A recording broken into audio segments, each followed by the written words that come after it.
Okay, I'll go ahead and call to order this hearing of February 8th, 2024 in the matter of case file Z0418-23-R. Actually, it's an appeal hearing. My name is Joe Turner. I am county's hearings officer. I'll start with some brief announcements and a summary of the process that will follow so everyone understands they could participate in the hearing today. I start by saying I'm not a county employee. I am licensed as an attorney and trained as a planner. I serve under contract to the Board of Commissioners. I say that so you know you're getting a somewhat independent review of the application before me today, or the appeal before me today. My role as the hearings officer is to conduct the hearing and make decisions about certain land use matters in Clackamas County. In making those decisions, I must apply the county's existing laws. I am not a policymaker. I don't have the authority to vary from or change the law. If you think that the laws need to be changed, you can work with Board of Commissioners and Planning Commission to do that. But state law requires that this application be judged based on the laws in effect when the application was filed. As a hearings officer, I'm to provide an unbiased decision maker, and I believe I am unbiased with regard to this appeal. I have not had any pre-hearing contact with any of the parties regarding the substance of the application and appeal, and I don't have any interest in the subject property or any of the surrounding properties. But anyone has the right to challenge my impartiality, to argue that I'm biased in one way or another, and you can do that when it's your opportunity to testify. Procedure will follow. I'll start by asking staff to summarize their director's decision and then their response to the appeal. Then the appellant will have the opportunity to present their appeal and respond to the staff report. If anybody else appears and wants to say anything about this application and appeal in support, in opposition, or with questions or concerns, they may do so.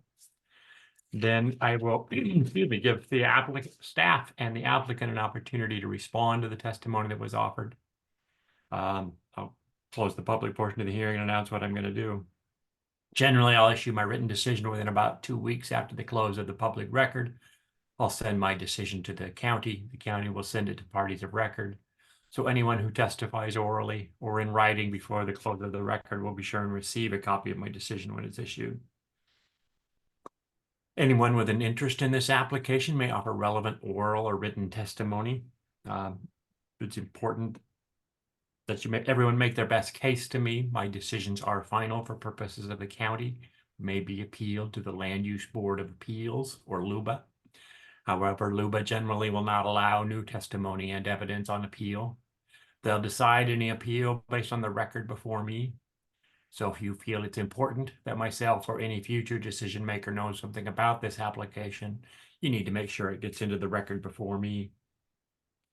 In order to preserve your right to appeal, you or someone expressly representing you must testify orally or in writing before the close of the record. And in order to raise an issue on appeal, someone must have raised that issue before me with enough specificity that people can understand what the issue is. If you feel you need more time to prepare, you can ask me to hold the record open or continue the hearing. If I hold the record open, you'll have an opportunity to submit additional written testimony and evidence before I make a decision. If I continue the hearing, we can come back and do this again at a later date. Whether or not the hearing is continued or the record is held open for any other purpose, state law requires that I hold the record open for an additional week for the applicant alone to submit a final written argument without any new evidence. The applicant can waive that right if they choose, but if anybody else wants me to hold the record open or continue the hearing for any other purpose, you must make that request before the close of the hearing. When you testify, please begin by stating your name and your full mailing address. If you represent someone else, please say so. And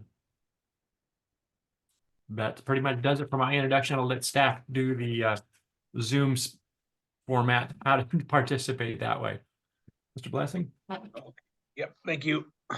So this public hearing will be conducted virtually using the Zoom platform. Panelists for today's hearing, which include the hearings officer, county staff, and the applicant, have both audio and video capability. Audience members who have joined the meeting will have their mics muted unless they wish to testify, in which case they will be called upon to do so by the county staff moderator. Audience members' video will not be turned on at any time. Today's hearing is being recorded as required by law. The county will make every effort to post the recording on the county website later today. There is a designated time, excuse me, there is a designated time during the hearing when it will be open for testimony. The hearings officer will make it clear when this is. If you want to provide testimony, you will utilize the raise hand feature. Attendees on PC and iPad, you have a raise hand button on the Zoom bar, which is top or bottom depending on the device. When the moderator switches you over to provide testimony, your screen will look different for a little while. Primarily, you will see all participants' cameras, not just the one who is speaking. Staff will call upon you when it's time for you to provide testimony. Be sure to provide your name and mailing address when you begin. Once you have provided your testimony, your mic will be muted and your screen will be returned to normal. If the record is left open at the end of this hearing and you wish to submit additional written testimony, email written testimony to bblessing@clackamas.us or mail it to Clackamas County Planning and Zoning Division, 150 Beaver Creek Road, Oregon City, Oregon 97045. Staff contact email address is also available on the web page where you found the Zoom link for today's hearing. Testimony must be received by 4 p.m. on the day the record closes. People who testify and provide their mailing address will receive a copy of the hearings officer's written decision. If you do not wish to testify but would like to receive the decision, you must provide your email or standard mailing address, 1, by email to the staff contact for the application, or 2, by entering it in the Zoom chat function during the hearing. That is the script, and I will go into the presentation now.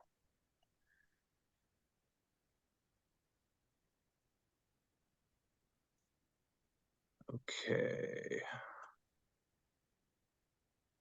So an appeal of the planning director's decision for file Z0418-23-R. Proposal was for a new dock in the Willamette River Greenway. My name is Ben Blessing, Senior Planner, Clackamas County Planning and Zoning. This is a vicinity map to familiarize yourself with the location. What's unique about this project is the real property is actually within the city of Lake Oswego, adjacent to the Willamette River. The dock itself, which is what the county is reviewing, is located essentially below the ordinary low water line, and that's within the R10 zoning district, if you can follow my cursor there, and still within the county. But all the upland disturbances, for instance, the anchors and the abutments, those will be reviewed by the city of Lake Oswego. That's detailed in the staff decision. So the original site plan was the denial. This is image from the decision that shows the dimensions not being met. The size is too large. The county has reviewed docks as being considered the outer edge, length times width. So areas that are concave or indentations, things like that, can't be carved out.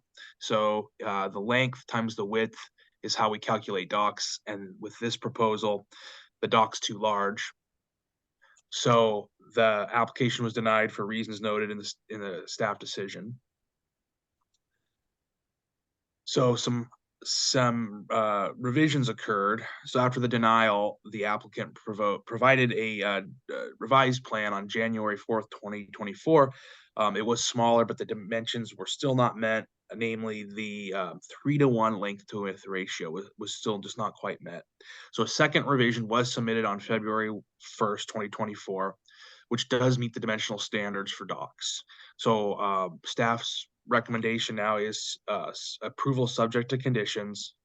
This is a second revision plan. There again, showing the new dock dimensions.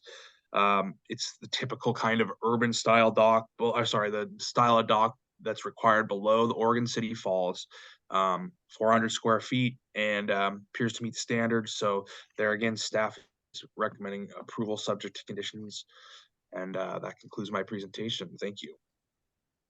Do you have those conditions, or can you forward those to me? I certainly can. Yep. Okay.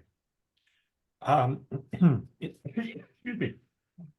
Mr. Blessing, can you close out your PowerPoint because I can't see Oh, the app? sorry. There we go. Mr. Hersey, I understand you're representing the applicant? And That do is you have any- correct. Now's your opportunity to present the appeal, and if you agree with the staff's recommendation, I think we're good. Absolutely. Yeah, my name is Bradley Hersey, representative of the property owner, Sylvia Navarro.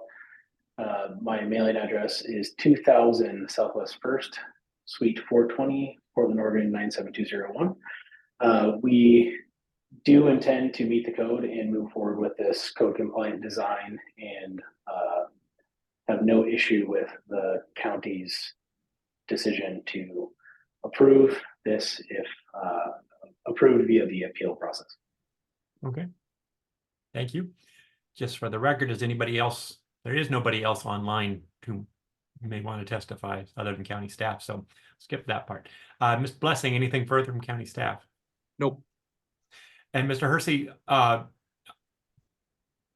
I think the best way to proceed is if I hold the record open so the staff can submit the recommended conditions of approval, and then give you the chance to review and respond to them before I make my final decision. I'm going to approve the application.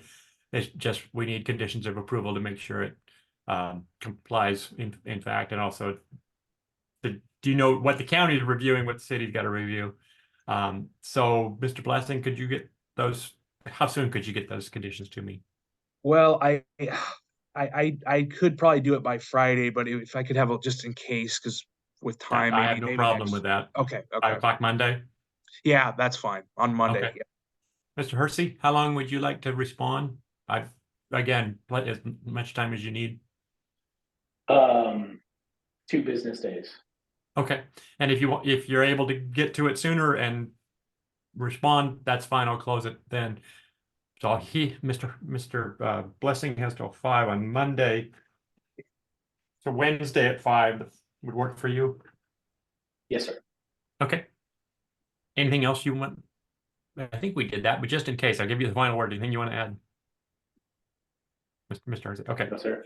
With that, I will close the hearing. I will hold the record open, as I just said, until Monday, the 12th of February, for the staff to submit their proposed conditions of approval, until the 14th of February, Wednesday, for the applicant to respond. Mr. Blessing, it's the county needs to receive it by 4:30, isn't that correct? By 4 p.m. 4 4 p.m. Okay. Different jurisdictions all have different times. I can never keep straight.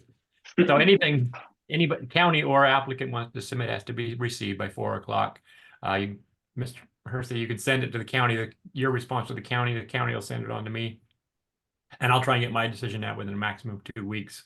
I'll send my decision to the county, and the county will send it to Mr. Hersey, who is the only party of record. But I will approve this application subject to conditions of approval. The only issue is what those exactly will say, and if the applicant has any objections to the county's proposal, the conditions proposed by the county. So that concludes our hearing. Thank you and have a good afternoon. You as well. Thank you.